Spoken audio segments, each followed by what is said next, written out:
என்ன பயன்?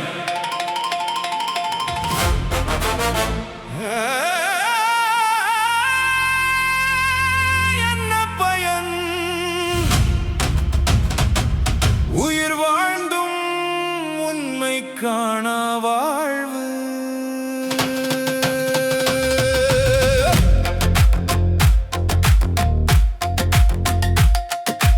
கண் இருந்தும் காணா மனம் என்ன பயன்? செவி இருந்தும் கேளா அறிவு என்ன பயன்? கோளில் பொறி இருந்தாலும் காணா கண்யனில் என்ன பயன்? கூடும் குணம் இருந்தாலும் அருள் ஒளி இல்லையேல் என்ன நயம்?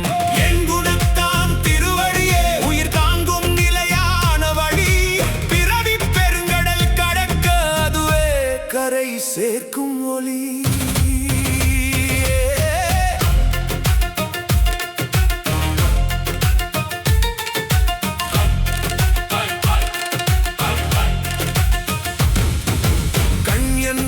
பார்ப்பதற்கல்ல காரணத்தை உணர்வதற்கே. செவி என்பது கேட்பதற்கல்ல செம்மையை ஏற்பதற்கே. நாவு என்பது பேசுவதற்கல்ல நன்மையை விதைப்பதற்கே. வாழ்வு என்பது வாழ்வதற்கல்ல வழியை அறிந்து நடப்பதற்கே. அறிவு மட்டும் உயர்வல்ல அடக்கமதன் அணிகலன். செல்வம் மட்டும் பெருமையல்ல பகிர்தலதன் பெருமை. மனித பிறவி அறிய வாய்ப்பு மறந்தால் நாளும் வீணாகும். அறம் நிறைந்த நடை இருந்தால் அலைக்கும் வாழ்வும் கரை சேரும். நேற்று சென்றது நாளை வருமோ? இன்று மட்டும் நம் கையில் நல்ல வழியில் நடந்த காலம் நாளை நம்மை காத்திருக்கும். கண் இருந்தும் காணா மனம் என்ன பயன்? செவி இருந்தும் கேளா அறிவு என்ன பயன்? கோளில் பொறி இருந்தாலும் காணா கண்யனில் என்ன பயன்? கூடும் குணம் இருந்தாலும் அருள் ஒளி இல்லையேல் என்ன நயம்?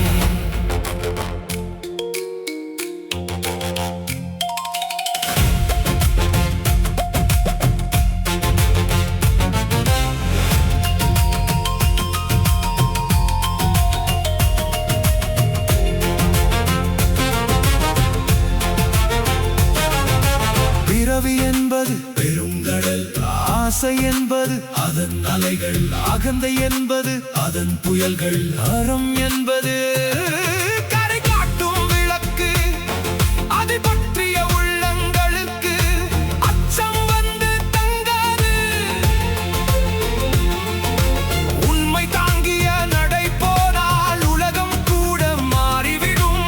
சோதனை வரும், சோர்வு வரும், நேர்மை மட்டும் வீழ்வதில்லை.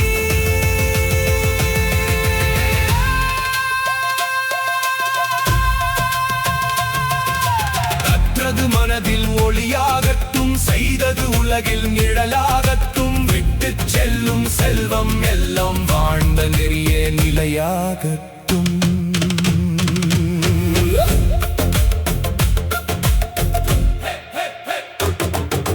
வேறாக நல்லொழுக்கம் விழாத வாழ்வின் ஆதாரம். நீராக கருணை வந்து நெஞ்சம் முழுதும் பசுமை செய்யும். திருவடி பற்றிய உள்ளமெல்லாம் தடைகள் வந்தும் தளராது. பிறவி பெருங்கடல் நடுவில் கூட உண்மை கரையை அடைந்திடுமே. என்ன பயன்? புகழ் இருந்தால் பண்பு